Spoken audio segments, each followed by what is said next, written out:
later today. A feedback survey will be available to you later today. The link will be posted in the chat box and sent to you via email. So please do take the time to complete this so we can continue to improve the events we run as part of this initiative. Now today's session will start with a brief introduction to the Learning and Teaching Reimagined programme. That will come from Louisa Dale, who's Director of Insight at Jisc. After that, we'll move on to 4 lightning talks, and the talks are brief, 5 minutes. They're intended to give us an insight into how individuals in different roles are supporting the changing learning and teaching needs of their staff. After each lightning talk, there will also be a 5-minute opportunity for questions and answers appropriate to that particular talk. So we'll have 5 minutes lightning talk, 5 minutes Q&A, and we'll repeat that as we go through each of the lightning talks. At the end, we'll actually move on to an open discussion to enable us to dig a bit deeper into some of the issues and the challenges that people have raised. But I want to emphasize this webinar is all about getting your input, your thoughts, your ideas, and your feedback. So please do contribute to the discussion, either using the chat function or by putting your hand up and coming in and speaking orally to the meeting. When you do come in to the conversation, if you obviously turn on your mic at that point, but we'd like you, if you can please, to remain muted until such time as you do come into the conversation. Now, as I said earlier, I'm joined today by Louisa Dale. Louisa is the Director of Insight at Jisc, and she will now give you a brief overview of the Learning and Teaching Reimagined programme. Welcome, Louisa. Hi, thanks for the introduction, Nick. Hello, everyone. If you could just move on the slides.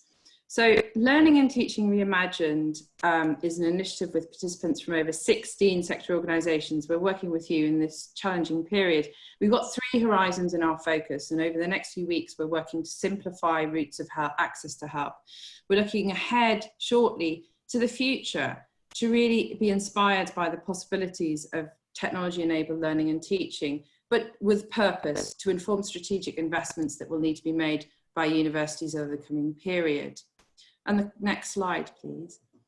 Like you, we're working to quite an energising timescale. We're working through this phase, supported by Advisory Board, as Nick identified, but also with a series of engaging webinars and community-led conversations, so that by October, we'll have a really clear understanding of the challenges, but the opportunities that are in the reach of university leaders. There'll be more as we, obviously, beyond October, as we plot our course for the coming years to ensure that UK remains a world leader in higher education with now enhanced technology-enabled learning and teaching. Just one more slide. So we launched 1 month ago. We've had some fantastic engagement. As I explained, community conversation is so important to us at this time. And we've heard from already the widest range of UK universities. There are some challenges to address here exemplified, but actually we've found, importantly, there are some exemplars of fantastic and transformative change. We're facing, sure, some tremendous challenges, but collectively we have incredible strength. And so I look forward, and as Nick said, in the coming session, really encourage you to actively contribute, share your views with us. And so in that spirit, let's get started with a quick poll. This is the 2nd webinar in our Learning and Teaching Reimagined series. We thought it important perhaps to take a moment to reflect on student perspectives before we explore the needs of staff.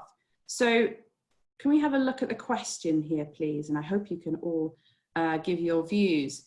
We've taken a question from Jisc's Digital Insight Survey, Experience Survey for students, survey that was conducted between October and April 2020. We had over 40,000 responses, slightly over half from higher education. Could you just show the poll, please?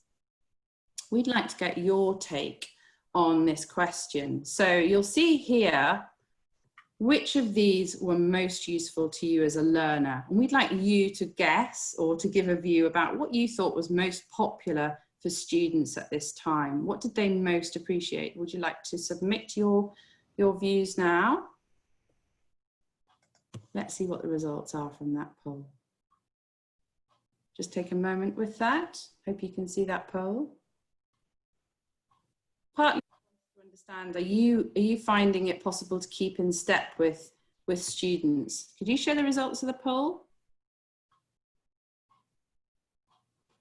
Marvellous. Time working online with other students. Interestingly, what we found from the Digital Insights Tracker survey this year, actually there was less interest from students of participating in higher education, of working actively with other students. Far more popular was actually practice questions, getting ways to engage online, actually trying to, we had a really strong response to that. So it's interesting, and partly what we're trying to do through Learning Teaching Reimagined is actually help university leaders and university practitioners stay in step with the changing interests and perspectives of students. So there's an interesting difference there. It's interesting also that none of you selected references and readings, because that's not quite, hasn't come out in our surveys either. Okay, so on this tilt of remaining interactive and sharing your views, I'm going to pass back to Nick so he can guide us through our lightning talks. Thank you very much for sharing. Thanks, Louisa, and fascinating poll. And also fascinating use of technology here in Lisa's Zoom, I think, which is really interesting. Thank you very much. So we now move into the 4 lightning talks, and these, I think, are very brief, so people won't have a lot of time to go into detail, but hopefully they'll provoke further thought and discussion. The first of our speakers this morning is Philip Johnson, who's Assistant Director of Business Development and Delivery at Advance HE. So Philip, over to you. Thanks ever so much, Nick. And thanks. If we could just move on to my next slide, if that's all right, Georgia. So really briefly, and obviously I've just got 5 minutes, so I'm even going to time myself to make sure that I don't go over the time. What I'd like to say firstly is how impressed I've been by the sector at whole and how proud I've been to work in this sector. The way we've managed to respond, well, the sector's managed to respond to what's been an unprecedented experience has been incredible and really shows the art of the possible. You know, how we managed to change regulation so fast, which people said haven't been able to change when we looked at large projects in the past, has been really impressive. But, and as part of this, Advance HE has really tried to focus and speak to our various communities, leaders at different levels, to understand through the pandemic how we can support and invest in the best way. So hopefully you'll be able to go online, and please, if I can say one thing, go onto our website, have a look at the various webinars that we've created as the COVID response webinars, and also have a look at what I'm about to talk now, which is a socially distanced campus and education project, which came when we were speaking to the leaders, various people saying what they wanted us to focus on, what their concerns on. This was one of the major ones. So if you can move on for me, George, that's all right. So this came about really fast. We developed this and pulled this together in literally a week, and it was focusing on when we open the campuses, how are we going to do that? Practically, how are we going to do that? And it focused on 5 key areas. So induction, quality, inclusion, space and place, and delivery and design. Now, we had 292 participants, all from our Advance HE members, and we just let each institution put forward 2 people, frankly, so we didn't get too many just from the same institutions. And then from this, and it was globally accessible, so we had people across the world get involved, because obviously facing a lot of the same challenges. And the insights from this has been drawn together into 6 publications, and we've had the first 4 of those already out. You can access them off our website, and they really signpost into some solutions and some things, some challenges that compound solutions. The next one's out tomorrow, which is on inclusion, and then we have a summary report, which will be coming out next week. You can move me on then, Georgia, please. So some of the key insights, and one thing that I will say is though, although we were trying to focus on the socially distant campus, people were very much still thinking about the here and now, what was affecting them. So there isn't a massive, so you won't be surprised to see there's a lot about moving content online to have an immersive and quality experience, articulating that value for money to student. How do you show what value they're getting compared to the kind of the face-to-face? The digital poverty of students and staff, and the gap in skills there are between staff and students to make sure things are equitable. The challenge of creating that sense of community and belonging, which we know from all the What Works research, that belonging is so important to retention of students. ensuring that well-being of staff and students is taken into account for in the transition back to campus, but just as well as online. And how do we make sure we have that quality of experience, you know, for different types of students from different backgrounds, as well as challenging, going back to the other point, looking at the changing the governance advice as that's coming out. How do we take that on board and make sure that we have safe places for people to study? Next slide then, Georgia, please. So there were some proposed solutions, and really, as I say, if we can go on and access the reports, they clearly disdain some real links into areas that can be really supportive, including our framework series and guides to our frameworks, for example. But some of the things we looked at is how do you connect staff online? Think about building those communities of practice, and how do you make sure that you're connecting digital skills across an institution? How do you buddy people up? How do you make sure they're doing that CPD? How do you making sure you find those colleagues who managed to hide away by getting other colleagues to support them, you know, to upload documents onto the VLE, for example, to just access the VLE? How do you make sure you're getting them to build confidence to use the technology they have in the most effective way? Looking at developing those online spaces away from teaching, that develop communities for students and staff to talk about their problems, to talk about how things are going. How you use effectively that combination of synchronous and asynchronous delivery. And there's been lots of debate that we've had on other webinars about the length of kind of bite-sized chunks of learning, what works most effectively, whether the 90-minute lecture will now be dead. That was mentioned a few times. Looking at equitable forms of assessment, the different modes, the different disciplines, and we've got various webinars coming up on that if you want to get more involved in those or hear more. Communication, which is honest, regularly coordinated for students and staff, which has clarity and choice. It's about managing expectations for students. One thing that's coming out, you've got to be clear about what students can expect when they come back from new term, and then leading into when we talk about induction, how you're going to, what practice, innovative practice you can have around induction to make sure that you're not just inducting students, but re-inducting them in the most effective way as it goes through the year and things are changing. And looking at identifying and finding and assessing and reassessing students' individual needs around their digital, you know, poverty, how they can access online, who you're going to target for face-to-face delivery first. That kind of work came out. Georgia, if you can move me on quickly. Thanks. So in terms of advanced HE support, so we are, as been said by Louisa, we are trying to find out, this project has been hugely successful and the feedback's been brilliant in terms of being able to signpost people, create those reports which have practical, signposts of practical support you can use to actually develop your teaching and learning. So we continue to try and share that, developing expert guidance. And if you've got ideas, if you're doing innovative work, please let us know. And so we can assess that and try and share that, you know, and give you the recognition for the great work you're doing as well, but make sure we're sharing constantly. Also putting out regular publications as we're getting feedback from the sector. We try and connect those communities through our advanced HE Connect groups, which are cross-discipline and really cross-pollinating good practice and thinking about how that works. We're offering support for online design and delivery. So using some of the good practice we've seen, we've developed some programs in partnership with other universities in some cases to help get content online and to offer a good quality student experience. And we're supporting students through an institution develop their communities and practice through often through our Connect platform. So you can have your kind of safe space to share good practice across different institutions, as well as developing, lastly, programs that are supporting institutions, a lot of the time smaller institutions. We're trying to build the confidence of staff to use the technology you've already got. So we've worked in partnership to co-create a program called New to Online Teaching that really came out of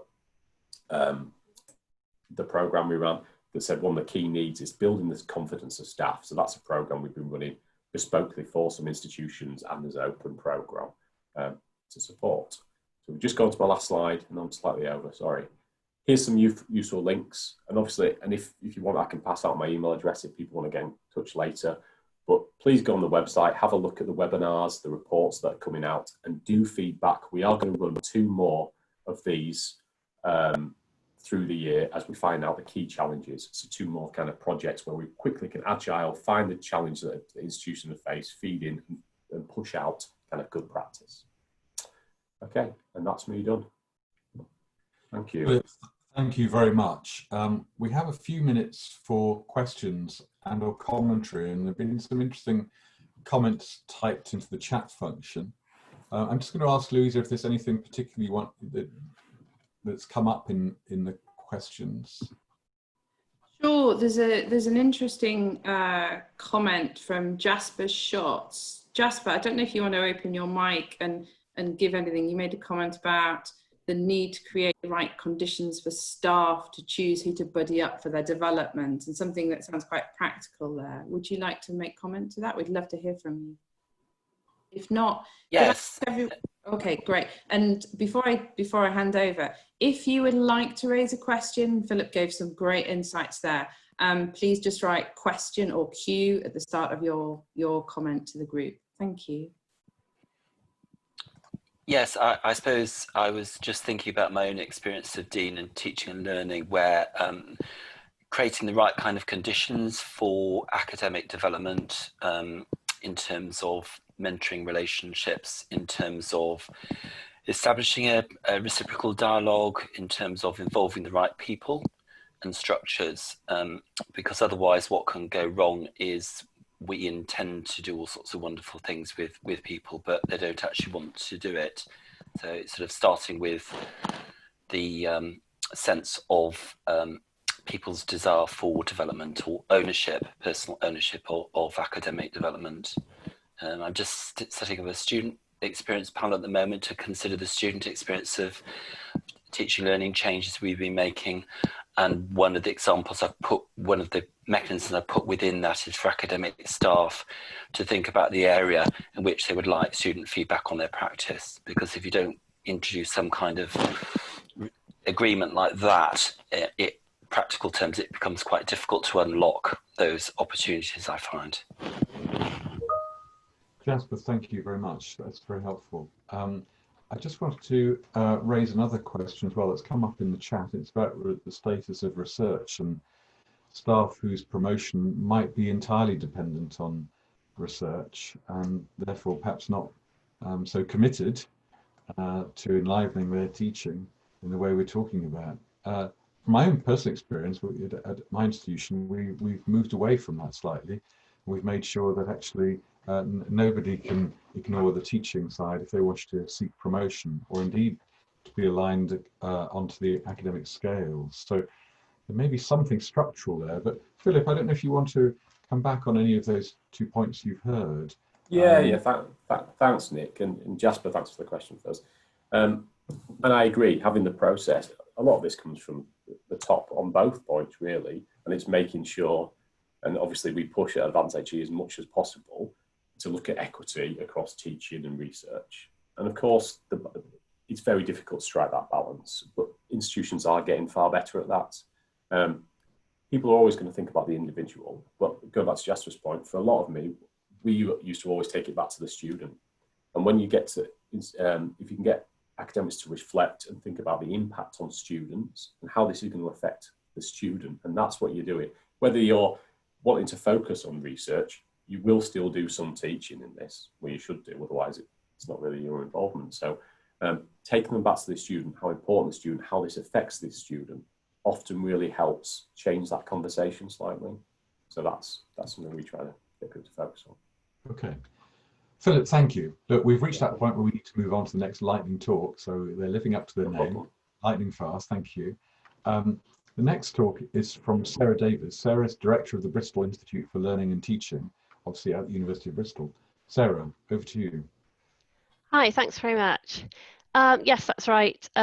So my role sits within Education and Student Experience, which in old money is Academic Registry and Student Services. I'm Director of the Bristol Institute for Learning and Teaching, which covers pedagogy and practice more generally, not just in the digital sphere, looking a lot at curriculum redesign, had a history in active learning spaces as an institute. And then the Digital Education Office at Bristol also sits in my area.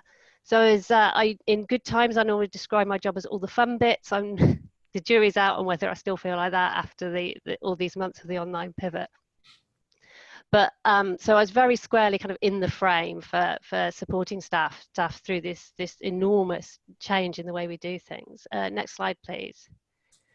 So this photo, I looked through my work phone, that photo was taken on the 6th of February. That's the hill that I ride or walk up constantly normally during my days at Bristol. It's a fundamentally on-campus experience. Yes, we have some pockets of online learning. Yes, we have actually what turned out to be a robust and well-equipped VLE and digital learning infrastructure. But the way people think of learning and teaching at Bristol, I think, is very much based on physical presence. But things were changing already by then. You know, back in February, we had a new Provost Chancellor for Education, Tansy Jessup. We were embarking on a new and ambitious curriculum enhancement programme. We'd run the digital insights survey that's already been mentioned. We were understanding what that meant about our digital provision and what we need to change. And we had a new CIO as well, who was you know, asking all the right questions of the institution about what was its digital strategy and ambitions. Next slide. And when I look back over the last few months, I see it very much as a game of two halves. The emergency online pivot, what Bristol did was ended teaching a week or so early before Easter and asked staff to use that time to redesign their remaining teaching. We had about 4 or 5 weeks of term left. With advice to be very pragmatic, to cut content, to cut sessions, to focus on what you still needed to cover, to keep it simple, but to redesign, not just to throw up old captured lectures online. We gave lots of support and advice, a sort of mini online course, webinars, multiple webinars a day on various topics, drop in. We saw we were running a hugely increased volumes of help desk tickets into the digital education office. And as I said, the existing technology set, broadly speaking, held up quite well. And I think this de-risked innovation for people. You had to do it, and we were saying just do your best. And I was amazed at how well staff on the whole responded to that, and got on with it and gave students the best experience that they could manage in the time and the technology set available. So next slide, please. Then as we, you know, we look forward to, okay, well, we just about got through that. What are we doing for next year? We kind of went back to where we were in February, and that's why I mentioned where we were, is that we were going, okay, well, we do have this ambition to enhance our curriculum. We had a new curriculum framework, and we had been planning to work with program teams in quite intensive, high touch ways to change their provision. Suddenly you have to change the whole institution's provision. Depends how you count it, but that's about 250 programs immediately. So we couldn't use the methodologies we were looking at, but we rolled some of that thinking, some of that ambition into this digital design course that Tansy, our PVC, was very instrumental and in bringing into being. It's one of those things that's almost brought into being because the VC announces it on a all staff Zoom call, and then you have 2 weeks to run around making it happen. But it was enormously hard work, but great fun. It's a 7-day synchronous and asynchronous course for teaching staff of about an hour to an hour and a half of activity a day, running them through some of the key themes for online that were also some of the key themes for our curriculum framework. Things like designing for interaction, active learning, inclusion, engagement, research-informed teaching, and assessment. We've been, as I mentioned, we were overwhelmed by the demand for that. I'm almost at the Paddy Ashdown having to eat my hat stage about the number of people who have ended up not just signing up but also participating in the course. One of the really important things about it was it gave staff the chance to experience online learning as students, and in the feedback, that's what a lot of people said made such a difference to them, to experience how it felt, just for us to walk the walk as well, though, for them to experience those sessions and think about what design would work for them. We were talking about peer support. We've got digital champions. I think we've got 50 odd digital champions now, and there's at least one across each of our 26 academic schools. They're not necessarily the people who were most digital savvy at the start, because sometimes the ones who weren't make the best digital champions because they can understand where other staff are and what they're maybe afraid of. We were challenged by one of our faculty education directors on, are we setting up a permanent revolution here? There's this seems to be going beyond just, oh, let's do what we can for 2020, 21. And I think that is perhaps true. We have tried to, we're not saying, absolutely not saying that we'll stay, you know, largely online, but we would like to use the opportunity of having redesigned with a real focus on constructivism with active learning and take that forward into the future. So last slide. So digital environment basics are really important. Boring, but important. Things like connectivity, like do you have a decent mic at home? Have you got decent wireless at home? We find lots of people have, you know, staff, PGRs, hourly paid teachers, you know, people are in a wide variety of situations, and still these issues are some of the issues that we're yet to resolve about how and when and in what volumes we come back onto campus. It does require experience of teaching and learning online. And like I said, if you haven't taught online, that learning online is important. Thinking time, discussion with colleagues, in cognate subject groupings and beyond them. Discipline differences are important in lots of ways. They're both for the online pedagogy or the blended pedagogy. Particularly, we came across it in assessments. What one discipline thinks is a reasonable adjustment for online, another discipline will say, absolutely no way, Jose, that doesn't happen in my subject. And how they want to use the on-campus space as we come back in a socially distanced way is really, really different across, particularly between STEM or lab-based subjects and non-STEM subjects. Building and maintaining relationships online, big challenge, but also the area of surprising success. That's one of the things that people have been surprised that actually maybe they felt closer to their students online, that everyone shared a little bit more of themselves just by letting people in on Zoom into what your world actually looks like. Is less impersonal and starts to be a slightly leveling factor. It's emotional for everyone. And the graphic is to represent it's a marathon, not a sprint, although in this case it was like a marathon and a sprint, like some hideous kind of high interval training or something. But it really affects teaching staff's sense of professionalism, sense of self, sense of what their role is, to suddenly need to take their teaching into a very unfamiliar domain. And the type of questions and support they were asking for us are sort of qualitatively different than when learning remained fundamentally a face-to-face pursuit. We've seen from a strategic level the need to balance freedom and constraints. We tried to be just give everyone the tools to design the education they thought worked in their subject, but actually we recognise that you do need to give people constraints to help them work out whether they were doing it right or whether it was going to fit into timetabling. And planning interchangeable environment is so difficult for academic teams. Some students will be online, some students will be here. That might change as we go along, but unfortunately it's necessary, and there's only so much we can do to stop that being really hard for people. Sarah, thank you very much. I think we've just got time maybe for one or two very brief questions. There's certainly some comments in the chat box around kind of confidence and the comfort that staff would have in shifting from lecturing live to more flexible and asynchronous approaches. Does anyone wish to comment on that? Leo, I wonder if you made a comment on the chat box. Is there anything you'd like to add, perhaps? Leo? Hi there, can you hear me? Yes.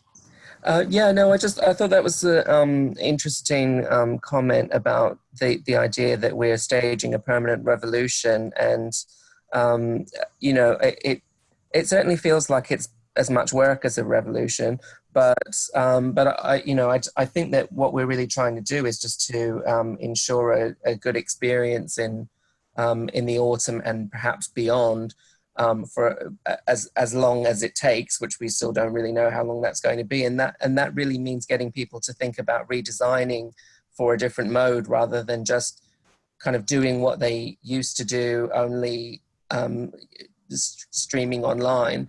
And but for a lot of stuff, I think that's come as a bit of a shock, because they were really hoping that this just was going to involve lecturing online instead of in the classroom. Thanks, Leo. Sarah, have you got any reflections on that you wish to add? Yeah, I think, and actually just again, looking back to January, February time, one of the discussions we'd start to have is that do we need to be much more explicit about the pedagogical purpose of some of the sessions we run? You know, we say lecture, but really that's more about a bunch of people being in the room at the same time than it is, you know, it's an organisational convenience than really necessarily a pedagogical aim of what somebody's doing, and to get people thinking about how the students are developed in their subject and how you can best support that. I think it was a conversation that's long overdue, and I think some of that is the really challenging bit, but also hopefully that is the bit that's going to stick in some ways. It doesn't matter whether it sticks in a blended or an online or a face-to-face way, but having had a thought about, okay, it's not necessarily about what I'm doing, it's about what the students are doing. Sarah, thank you. Well, look, keeping in with the idea that these are lightning talks, let's move on. I know there's some other questions that have come into the conversation box, and I'm sure we can pick that up in our general open questions. So thank you for that, Sarah. Thank you. We now move on to our third lightning talk, which is being given by Laura Hollinshead. Laura is a learning technologist at the University of Derby. Laura, over to you. Hello, I hope you can hear me. So just to give a quick overview of the University of Derby, so we have around 20,000 students who are UK based. We also have international students studying at a distance in collaboratives. We also do have some courses that are offered fully online as well, although that is a small percentage of the overall kind of delivery for our students. And the types of sort of subject areas, we've got 4 different colleges which have actually been recently realigned around a portfolio review, which has all happened at the same time as this, which has been also quite interesting for academic staff in terms of, you know, how that felt happening during this period. So that just gives you a bit of an overview. In terms of my role, I was on the kind of front line of support in terms of our academic staff. And in allowing them to be able to kind of transition to this remote teaching situation. So that's certainly something that I can give kind of my experience of. So if we can go to the next slide. So just referring actually back to the Insight survey, we do also run that at our university, and it's quite interesting to see some of the results back from this year's Insight survey, which we ran before the COVID situation, so before we got into remote teaching situation. And around sort of 46% of students never worked online with other learners. So that was quite an interesting thing for us to consider when we were looking at moving towards this sort of remote teaching situation. And for the staff, the academic staff that responded to the survey, we could also see that 50% of them, so half of them, have not taught online either. So this was a really new experience for both our staff and our students in terms of that kind of remote teaching situation. So that was really interesting to kind of see in relation to the types of concerns and anxiety that might have been related to what they were going to be in terms of a situation. So it did very much feel like we were spinning a lot of plates. In terms of trying to juggle all the different needs of individuals and students and staff and professional services around the university to ensure that we still delivered a quality experience for our students. I think that the most immediate thing that we found when we did go into lockdown, although we had a bit of a pre-period before lockdown where we kind of knew it was happening but it hadn't officially happened, and you were sort of trying to prepare them as much as possible during that period as well, was just around getting them used to technologies that they hadn't particularly experienced before. So in particular, Blackboard Collaborate is something that we use at the university. Teams, which we already had but hadn't been used much, had sort of only been really piloted in terms of its use with students. So that was also a tool that a lot of staff had to get familiar with very quickly, and students. And also some of the features around discussion boards, for instance. So some of those features that were sort of there in the VLE but weren't much used because generally the types of activities done within those tools would tend to be done sort of face to face. So yeah, so rapidly upskilling staff. We delivered a lot of online sessions. We were doing 3 a day on different things to try and upskill our staff and get through them as rapidly as possible. But we also have the challenge that actually a lot of our staff then had to upskill their students at the same time. So they were not only having to rapidly upskill themselves, they would have to more or less immediately rapidly upskill their students in order to be able to use these technologies, which again, when confidence levels, which I know has been mentioned in the chat, come into play, that can increase that anxiety level within staff in terms of that. We also had issues around sort of flexibility of advice. So for instance, a lot of academics would come to us around with specific circumstances that applied to them, where it was a little bit nuanced in terms of the advice that we needed to provide. And that would then require a bit more in-depth consultation and support in order to get through those sorts of situations and unpick the different needs of the different people within that, so the staff and the students. Another big area of support was about how we were adapting assessments as well. So during the Easter period, this is when that sort of came to the fore, where we were moving into an assessment window, and a lot of people wanted to kind of look at how they were actually going to translate these assessments to work online. In fact, a lot of assessments did work online, and it was only sort of minor adjustments that actually needed to be made in relation to those things. So for instance, moving from doing a face-to-face presentation to a presentation that was happening over Collaborate or Teams, which would then be recorded for assessment purposes.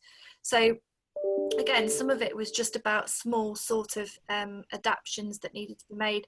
Others were much bigger and more problematic, and very in-depth discussions happened around that as to what actually could be done to adapt those assessments. And then just a final note to say, one of the other areas that came out very quickly was around the availability of particular software. And obviously that was then, there was an additional support area in terms of the availability of that in different countries. If we can go to the next slide. So in particular, some of the tricky challenges that we kind of faced were, which actually were difficult and are still very difficult to overcome, is, for instance, we used to get a lot of informal connections on campus. So we'd be in the kind of the coffee areas, and you would see staff, they would ask for help, that sort of thing. And often we were finding that a lot of staff tended to sort of leave it to the last minute because they weren't having those informal, oh, I've seen you, I need to ask you about this sort of situation. So that wasn't something that was necessarily easy to kind of solve and get around.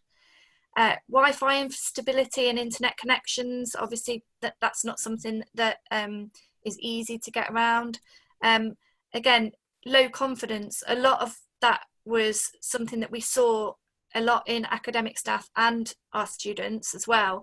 So again, it was working on how we can build that confidence, and we were able to do that to an extent, but at the same time, even though you're there to support people, some people can feel very isolated in their experience of trying to get over some of the issues that they see.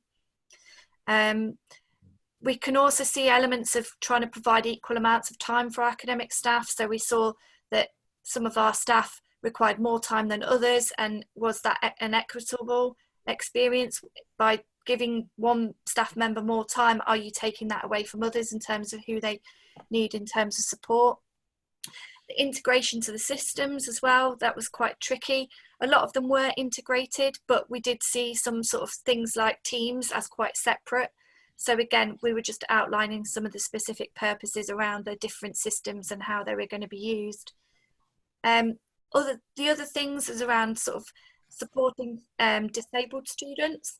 So in particular, we had a deaf student who had low confidence in IT skills, but still had to record a live online presentation. So again, you know, some of it was about unpicking that and the needs of the different people. Okay, if we can go on to the next slide. So some of the positive things that we found around it was just that we found staff and students were often working together for solutions. So that was a really useful thing that we saw. Academics were just learning to do basic things like just sharing their screens over Teams to get support, which again was a really positive thing. And then we could also see that a lot of them actually did rapidly, quite quickly adapt and learn their technology and were able to put it into practice. So although there was a really intense period right at the beginning, a lot of people started to get into that groove quite quickly and became familiar with the technologies. And we could also see that teams were working together and were providing a consistent approach to using the technologies within the courses as well. And if we can go on to the final slide. So here is thinking about challenges that are coming up for the next academic year. So again, as Sarah mentioned, we're doing an online course for our staff around a set of baseline expectations that we've established so that students can gain that consistent experience. That's leading into our new teaching and learning and teaching strategy. But in particular, one of the things that we want to do is we want to build in the development of digital capability for our students more firmly within the curriculum, because we can also see that the outcomes of this situation are not going to have just a long-term impact on higher education and perhaps how it's delivered, but also within the workplace. It's looking like more people are going to be required to remote work within their organisations because they've seen a lot of advantages around that. And we need to ensure that our students are prepared for that and have the digital skills and the abilities they require to work in that way, and to have good well-being as well, because it can be quite isolating to work in that way. So again, it's trying to ensure that they've got the right skills to cope with that situation. Okay, so hopefully we might have time for questions. Probably not. I've probably gone over too much. Laura, thank you. Yeah, it's very hard, isn't it? Because sticking to 5 minutes is a real challenge.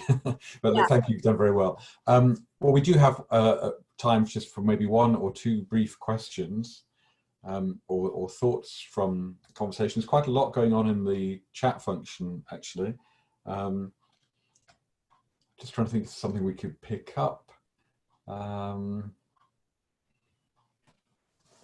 I suppose a question for me, actually, Laura, perhaps, which you might want to reflect on is the extent to which you felt that, having gone through the process you described with staff, that they actually felt what they were offering to their students as an alternative way of teaching, that they actually felt was high quality. And did you feel that, or did it feel like a sort of expedient alternative to the staff?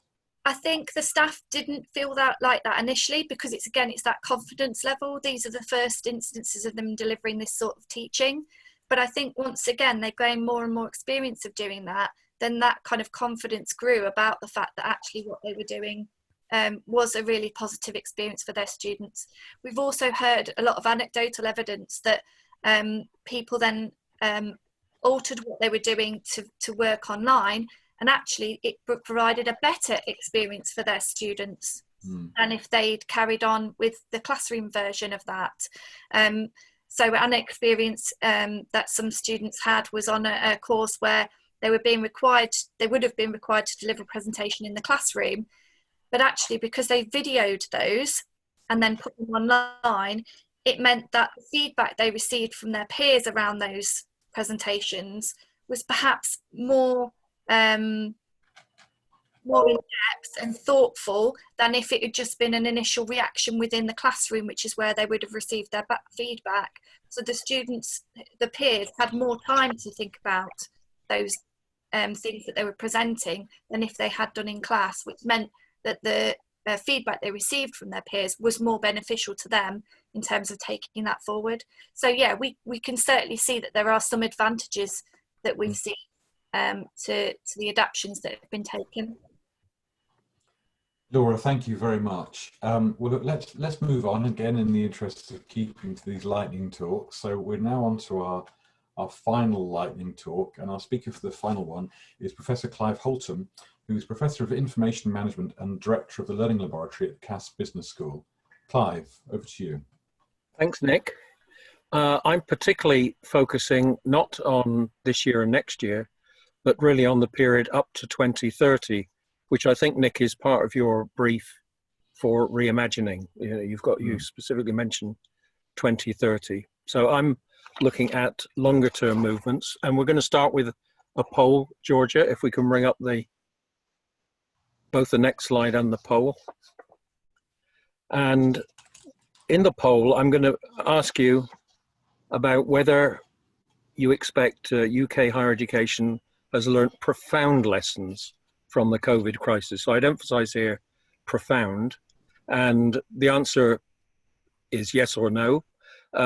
Just to give you a bit of extra context, World War I was really characterized by not learning lessons or not even thinking about what the lessons might be.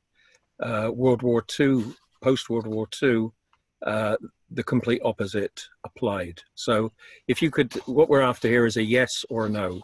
Will UK higher education learn profound lessons from the COVID crisis? And because this is yes or no, we're not going to allow much longer to vote. So, Georgia, do you think we can bring up the results for that, please?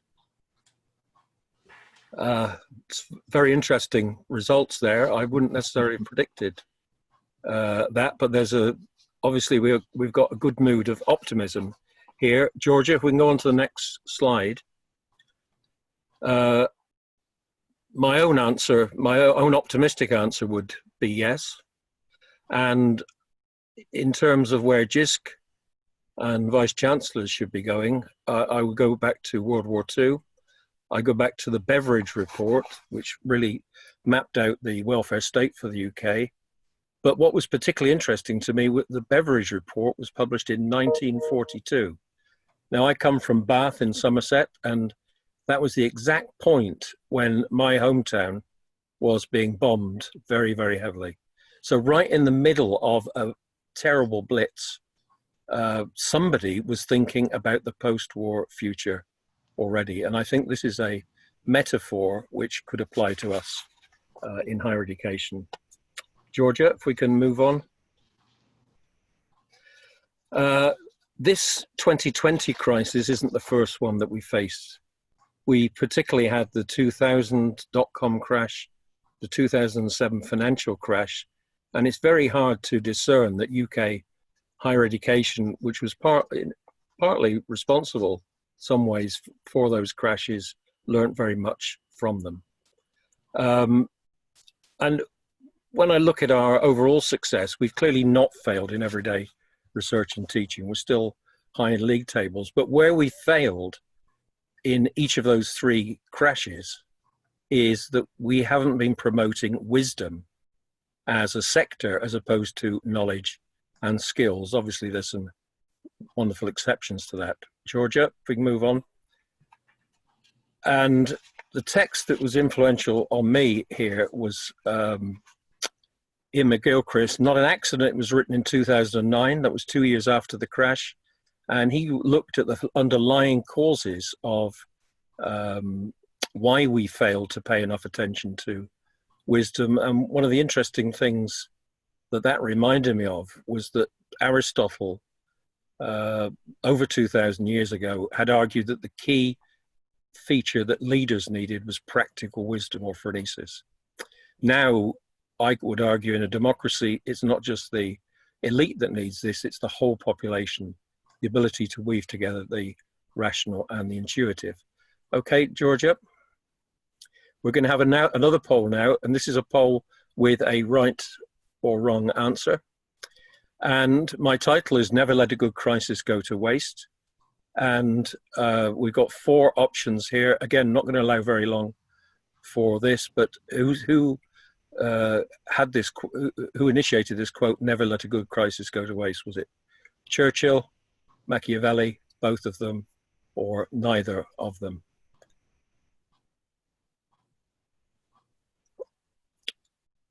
So it shouldn't need very long to make a decision on that, especially from the very high caliber of audience we've got.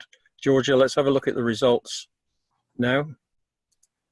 So Churchill, most popular, both most popular. The correct answer is neither. So those of you who had neither can congratulate yourself. My point here is not testing you. My point here is that on the internet, when you go and look at this quote, you will find amazing confidence that posters have that either Churchill or Machiavelli said it. Even though neither of them said it, the belief on the internet, if you were to go onto the internet, is that one or other of these two said it. So what this shows to me, which many of us know intuitively, is that this idea of practical wisdom has been eroded, that critical thinking is hardly present to the extent that's now needed in an information-rich society. Thank you. Georgia? And one of the reasons is that why higher education hasn't been able to do this is that our very everyday success, the things we're so good at, which has sustained our growth in the last, really in the whole post-war period, if to challenge this is going against our everyday grain. So, Georgia, let's look now at the next one. If we were to promote practical wisdom, which seems to be a reasonable goal for 2030 in the light of both the elite and everyday lack of practical wisdom, there's 5 things we're going to need. We're going to need to look at adults in work, because we can't wait long enough for this just to go through school and high school age children. We're going to have to become not just multidisciplinary, but a term I like, which is indisciplinary. Beyond disciplines, we're going to have to move from or add to transmissive learning, which we're so good in, active conversational learning. We've got to move to a subtle blend of personalized and collective learning, not simply focusing on individuals. And finally, we've got to look at co-production, not only hierarchical. I'm not saying here we should get rid of our everyday practice, but I'm saying we should be augmenting it for practical wisdom with a different type of practice. Okay, Georgia? And if we look at what this means in terms of learning design, for adults in work, quite clearly this means a shift to a primarily asynchronous focus. One of the incredible things about COVID is the way in which many faculty really want to retain a synchronous element if they can. They've got emotional commitment in synchronicity, not simply a practical one. Working across disciplines is not valued in most universities. In fact, I've known many faculty who've been advised not to carry out multidisciplinary work, and we're looking here at going far beyond that to indisciplinary. The pedagogy of the classroom, of the physical classroom, is transmissive. If we're to move to active conversational learning, we need quite different models of pedagogy. So based on simulation, problem-based learning, dialogic, and especially to be able to deal with ambiguity. Academics are supremely ill prepared for dealing with ambiguity. They are the very word professor. I'm a professor. My task is to profess. It's not to be ambiguous. And just to take that final point on co-production, Ivan Illich was writing in the 1970s about the web of learning. And by that he meant peer-to-peer. So if we move on, Georgia, I think the challenge for Jisc and for the sector now is not only to be successful in our everyday teaching and research, but to help society move forward in terms of practical wisdom. We can do it. We've got the expertise, we've got the technology, we've got the knowledge management, but can we build the communities and can we break down the silos? So on to my final slide, Georgia. Not only have I put my email here and my Twitter address, I've also put #SHAPE, and this stands for Social Sciences, Humanities and the Arts for People and the Economy, and it's an initiative recently launched by the British Academy, and it's really in contrast to STEM. And I think we need STEM, and we need social sciences, humanities and arts for people and the economy as well. Thank you very much, Nick. Clive, thank you very much. We have time for maybe one or two quick questions or comments. in response to Clive's lightning talk, and then we'll actually open it up for a general discussion. So for the moment, if I can just invite any comments or questions on Clive's talk. I think we've got one, Nick, from Honora, who's asking, what do you think will lead this kind of revolutionary thinking? So maybe I'll make that direct to you, Clive, or would you like to respond to Honora? Honora, supplement your question. Or who will lead it, I think. Yeah. It's got to come from within the sector itself, and I think it's got to come from the workforce, by which I mean both academics and professional staff. Clearly, Nick Braisby accepted top management of universities hasn't addressed this issue for 20 years, not as a group, not overtly or not in any way that's visible to me. So I think it's going to come much more from a bottom-up initiative than, frankly, from a top-down one. And it may be driven by the financial crisis that some of us are about to enter into. It could be that perfect storm of financial losses could cause us to ask questions about what are we doing the right things. Clive, thank you. And I enter with some trepidation into any discussion about practical wisdom, because I'm not quite sure I hit the mark. But I think that was a really thought-provoking talk, Clive, and I think it's prompted us to not just consider the sort of here and now, the challenges we face and the immediate responses and the exigencies we face, but the what is 2030 going to be like? And I think you've given us some pointers to what we need to be thinking about in order to plot that course. So thank you, Clive. And I do note quite a lot of comments in the conversation box saying what a great talk that was. But I'd like to thank, at this point, all of the speakers of our lightning talks, really for illuminating their areas of expertise and involvement. I think they really are grist to the mill in thinking about, for the theme of this webinar, how the needs of staff in universities are changing and what we can do in universities to support staff through those quite significant shifts. I will open it up to discussion. I'm very happy to take any questions and comments. And I know Louisa will help me with that. But as we've gone through today, I think there have been a number of things which have come out for me, and perhaps they may or may not be a helpful way of framing some of the discussion to come.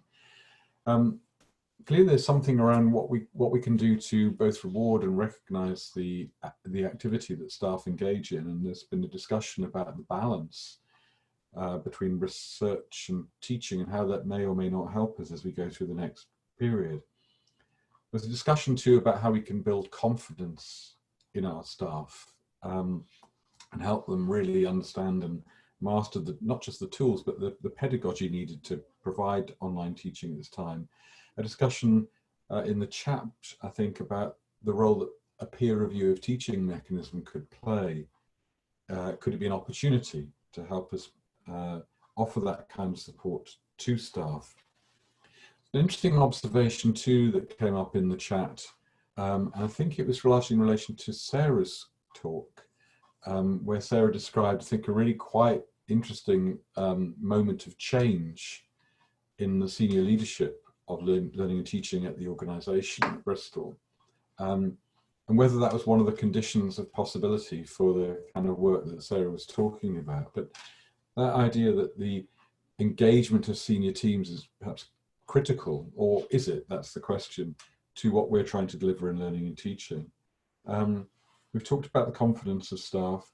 I think there's something I'd also like to feed into that, which builds on confidence, and I think it's something around that perception question. We see increasingly in media reports about what universities are doing.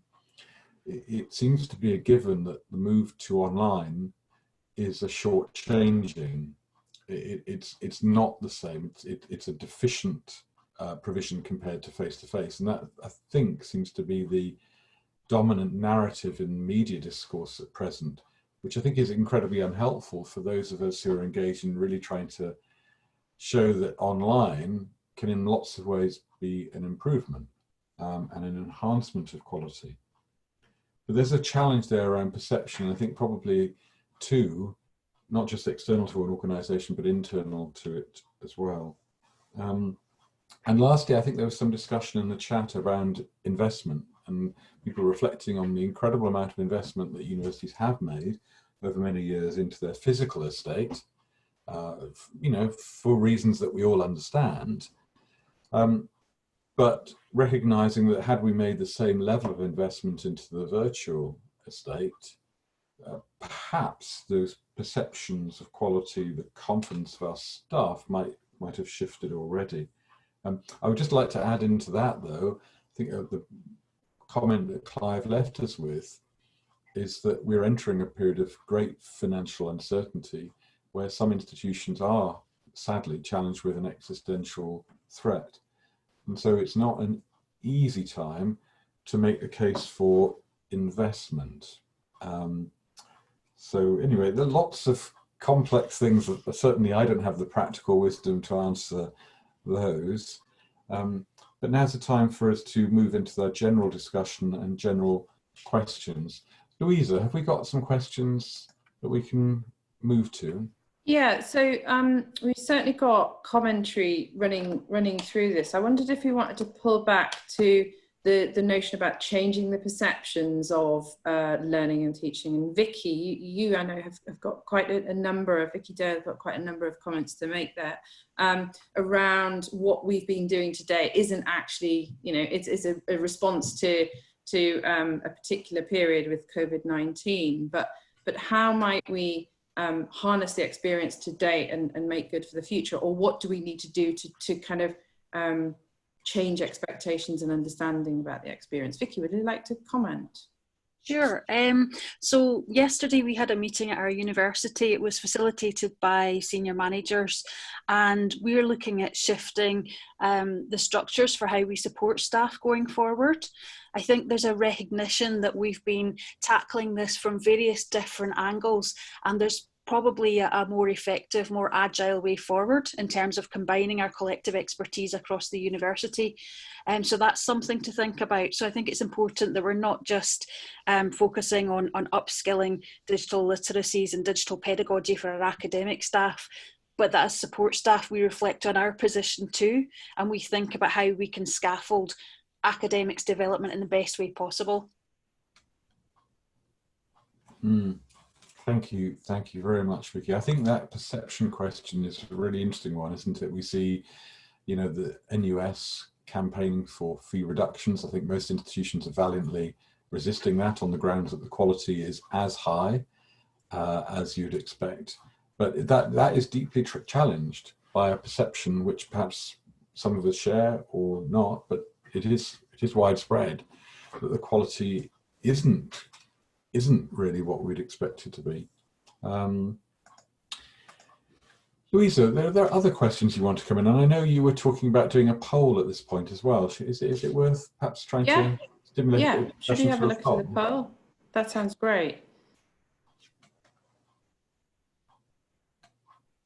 Georgia, great, thank you. So we've heard a lot through, and Nick's given us a really great summary of the issues you're facing and dealing with. Just a quick poll here. What are the main challenges you're facing in delivering teaching at this time? And I think we're only allowing you to choose one at this point. So it'll be interesting to see where the consensus goes to. I suspect we could have something across all of these parts.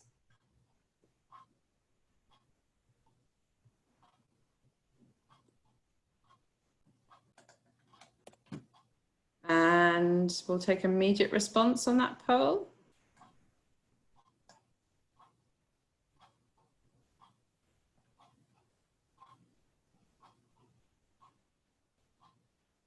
Interesting. Yeah, so we're back to that notion about skills and confidence building, and I think there were contributors earlier who really had something to say. Sally Ann, perhaps you're in the chat at the moment, looking at the professional roles and the support around those providing academic support. We heard earlier from Sarah and the unit that she works with at University of Bristol. Sally Ann, did you want to come in and share something? I'm just mindful because we have a University of Gloucestershire, we have professional staff who are clinical technicians. So they do a lot of the work around setting up simulations when we're in real world, and transferring that online has been a massive challenge. And the work that particular member of staff has done has been extraordinary. We've run simulations online that have involved coroner's courts and dissection of a case study, and bringing that online is such a challenge. But there's a lot of support out there for academics moving their work online, like this. This has been brilliant, this series of events, but I'm not seeing any for her. And I think that's an area where they slip through the gap, you know. And all the students are sending me feedback on this coroner's case that we've run today, but none of it is going to her to acknowledge the depth of knowledge and pedagogy that she's brought to it. So that's where I was sitting with that space. Thank you, Sally-Ann. Can I bring in Jasper again? Because I think, Jasper, you've got an interesting observation on this point. Well, yes. I mean, like probably everybody in the room, I'm busy working with the whole of my digital education team at the moment, in the field of turning teaching and learning online and working remotely. And one thing that's worked well for me in my role as Dean is that I had already been mentoring quite a few professional staff to senior fellowships. So between us, we can be a little bit more agile with helping teaching staff across the university to change their practice. So not just falling into two camps of either talking about teaching pedagogy or about technology, but having more people who can actually be agile in the way they offer advice to colleagues in terms of use of technology, context, and adjustments that might be made. So that's been really useful experience, because those staff I found have been able to engage the academic community more effectively.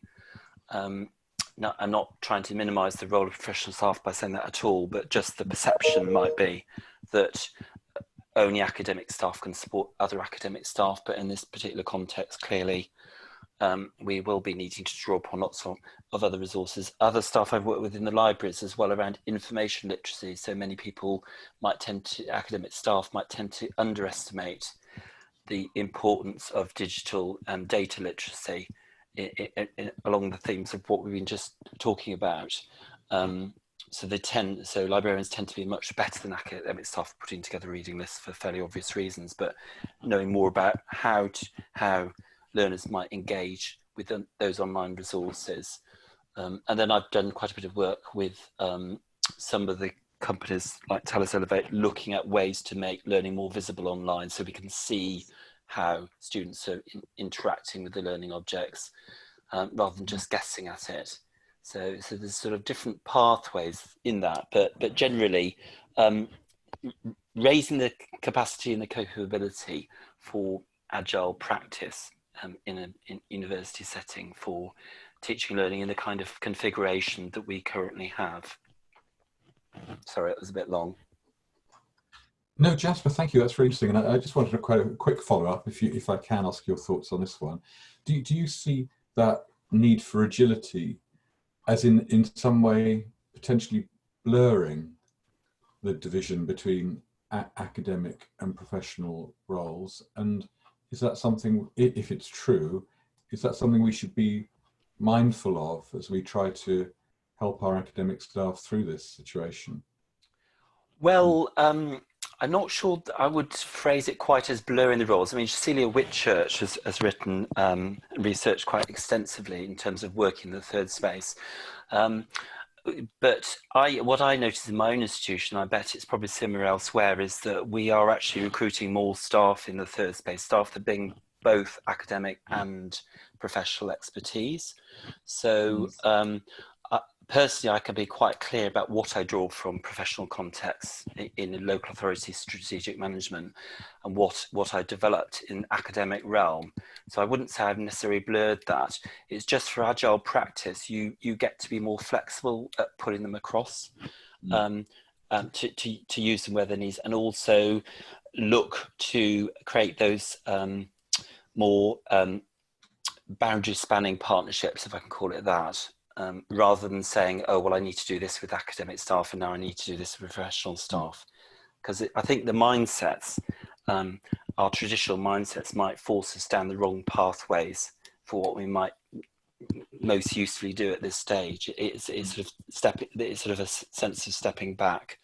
But I suppose when you're working with national frameworks like the UKPSF and fellowship recognition, it gives more paritative opportunity for staff, whatever their roles and backgrounds, to demonstrate and evidence their practice in terms of teaching, supporting learning, leadership roles, and then that greater confidence translates into more agile leadership in due course in terms of how they lead it. So I suppose it's sort of developing a resource bank, really, by not being too blinkered in terms of having to see it as one role or another. Okay, Jasper, thank you. That's really interesting, really provocative contribution. Thank you. I just would like to come back, if I may, to a conversation or a point that's on the conversation box. And I think it relates to Sarah and her experience at Bristol. And just wanted to pick up on a few comments here, which are reflecting on how essential is it to have the senior team supporting change. And Sarah, I just wonder if I could bring you in, and then there may be one or two other people who'd like to come in on that specific point. Well, obviously, I imagine every senior team will be supporting this change to the extent needed to get the change over the line. I think having Tansy there, very much leading from the front, but also being there as an apprentice, just as everyone else is an apprentice in this new world, I think has been very powerful. So she talks herself at the end of our digital design course about how much she's learned through the experience of planning and delivering this online course for lecturers, I think. And she was right from the start. She did a series called of digital daily inputs in leading up to the first few weeks of online teaching, and it certainly drives interest in coming among the academic community if they see that behaviour being modelled and spent real time being spent on it by a very senior academic. It makes a massive difference. We really haven't seen the kind of levels of engagement in other pedagogy related or digital related events that we're seeing now, and I think it's a combination of her really leading from the front. It just something that Bristol lacked previously was an effective method of talking to its own staff, and it's had to develop that. I think particularly academic staff, we have all these channels where everyone will say, oh yeah, but no an academic will ever read that, and because of COVID we've moved to a weekly live stream from the senior team, often including the Vice Chancellor. That's really made a difference, and having the course and things that are happening in the digital space mentioned frequently on that has really made a big difference. Thank you, Sarah. And Philip, I don't know if you would wish to come in on this. You put a comment in chat about if you like, the confidence that leadership teams may have around digital skills. Yeah, and it's from speaking to many, not yourself, Nick, but other senior members of institutions. And one thing they face is obviously they haven't had the expertise within the senior team to look at the digital strategy, so where they want to go. And also when they're thinking about kind of horizon scanning, which direction they take from institution, they haven't known where to go and what to look at, what reports and how they do that. And sometimes when they're trying to lead through this crisis, and they think that then themselves don't actually have these skills, so how are they going to take that forward? And that's been a real challenge through this, and something that they're really, we've been trying to do connections with Australia, who are definitely ahead of the game when it comes to digital. You see quite a lot of the webinars we've done at Australian institutions talking about how they've got on, how they've moved on in terms of things like the digital badges, these shorter courses, and the kind of jigsaw approach to getting a degree that they're much more ahead of us on. So yeah, it's how do institutions at that senior level and start to bring in more leadership across an institution, recognising the need for digital moving forward. And going back to Clive's point, I think there is a sea change. I think some of the institutions now are saying, listen, we're not just having a PVC learning and teaching, we're having a PVC digital learning and teaching. And you're seeing that more and more. They're trying to put that front and centre, and you can't move back from that. So I think that's positive. Thank you. And we've just appointed a PVC Education Digital, so I'm glad you said that. I think There you go. we can feel some confidence now. Thank you. And Nora, I don't know if you wanted to come in on this point as well, because you were making some comments around the contribution of the senior team to this agenda of change. Nora? Yes, no, happy to do so. I think, you know, it was really great to hear about such an approach that seemed to be both so coherent as a university and with so much effort, as we can tell from one team, trying to support everyone, running multiple webinars and all the rest of it. But I guess, you know, that just as a team approach is already fantastic. But the level of high engagement, you know, and you noted that, you know, when it's announced by senior leadership, you know, 2 weeks before, you suddenly have to build it and people think it might be important. If there hadn't been that kind of backing, that kind of interest, that kind of focus maybe previously, as you suggested, do you think that the results would have been the same in terms of uptake, in terms of, you know, the backing and the interest that colleagues have? Does that make sense? Sarah, did you want to come in on that? It's hard to say, isn't it?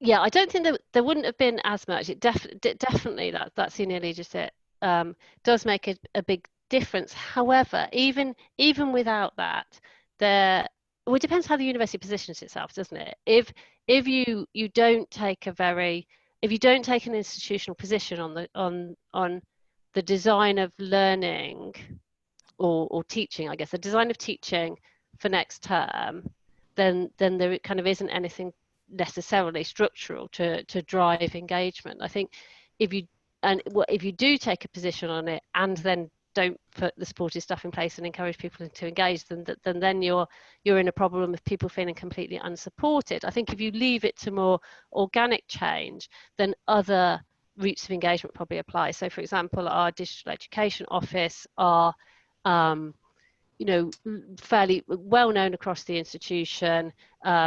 Lots of people go to them for help, and so they, anyway, I think even before senior people started really driving the change, were already receiving vastly increased volumes of requests for help, which always span the technological and the pedagogical. It's not just, you know, it's not just button pressing or technology. It is about, well, you know, this is kind of my pedagogic aim. How do I achieve it? So my hunch is that no, it wouldn't have been the same, but there are, you know, existing units who kind of are already there day in, day out, providing that support, would have sort of just, I guess, borne the support load in a different way. Great. Well, look, thanks for that. Let's try and move on, because there are some other interesting comments coming through the chat. I think there's a theme which is emerging really, I think, around how we understand academic staff and their role, and it's coming up in the conversation around the issue of what lecturers should be called.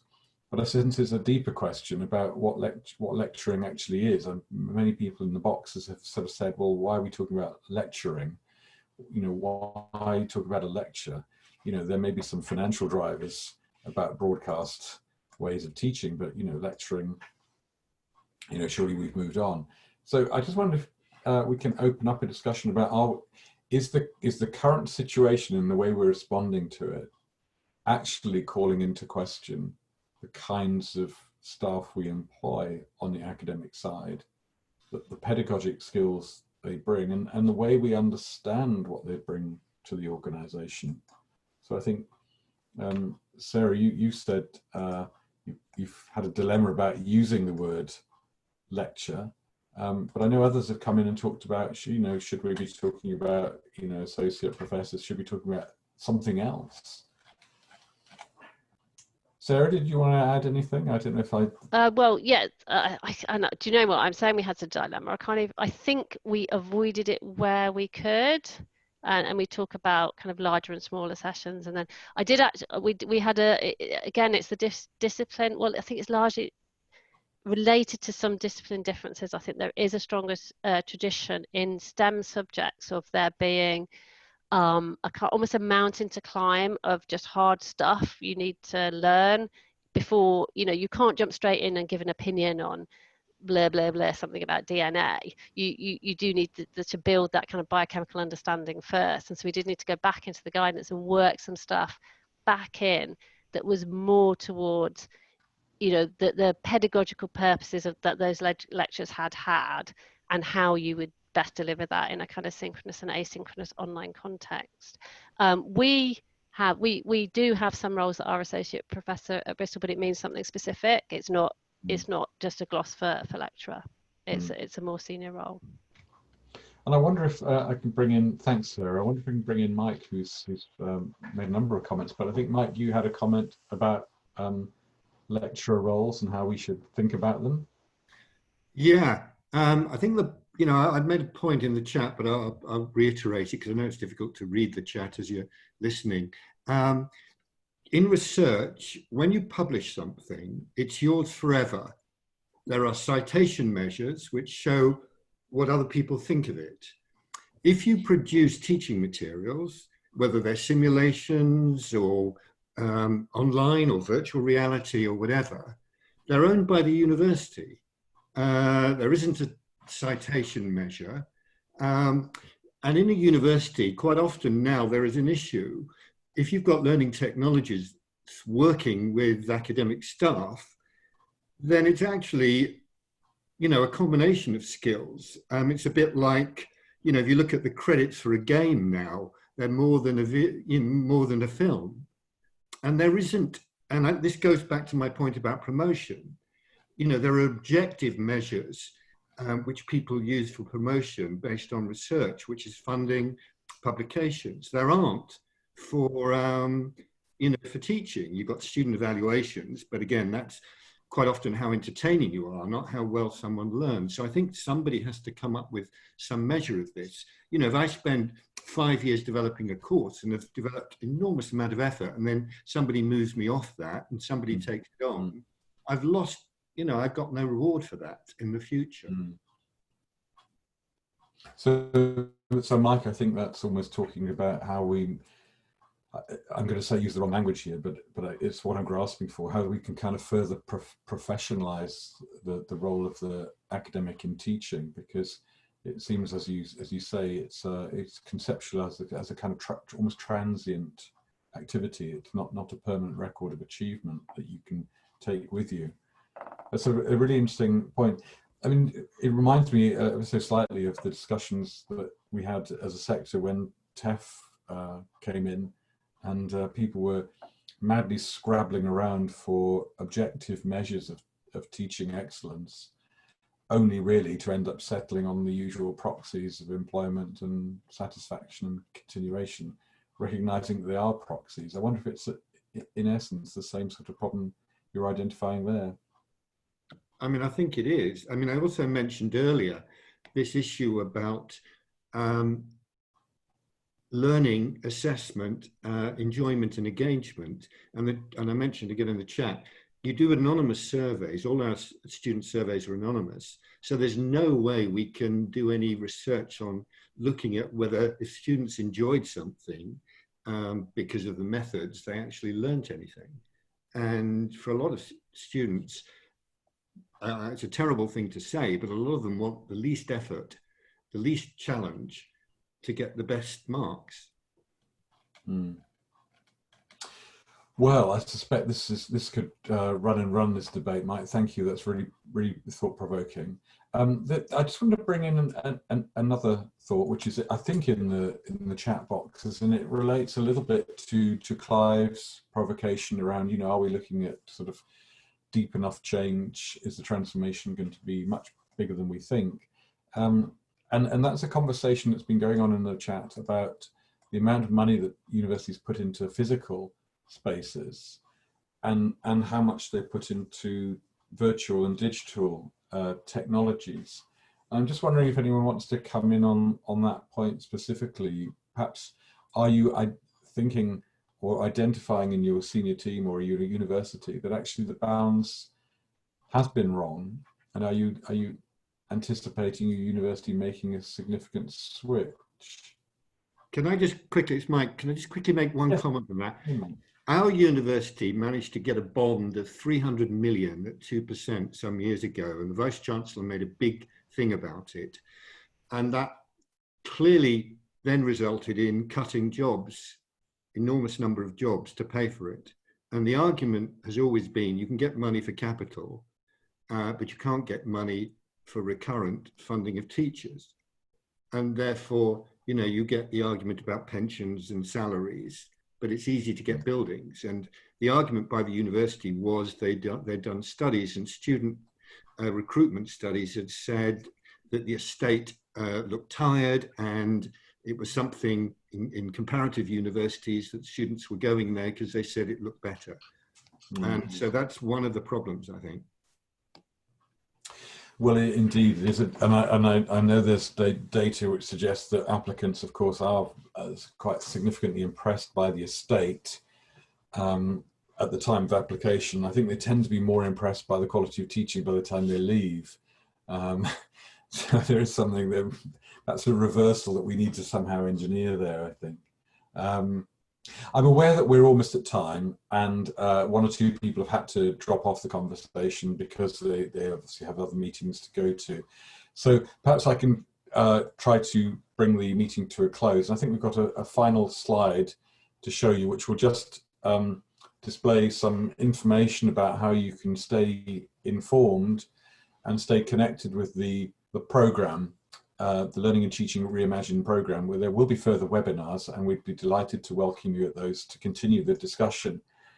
So I want to thank you all for joining us today, for everybody's contributions, both in the chat and orally. It has, I have to say, been fascinating, and what I'll be certainly taking back to my organisation and of course the advisory board are a series of provocations, I think, from us all about the extent of transformation that actually the crisis suggests we should be entering into, and of course that essential need to focus on the longer term as we do so.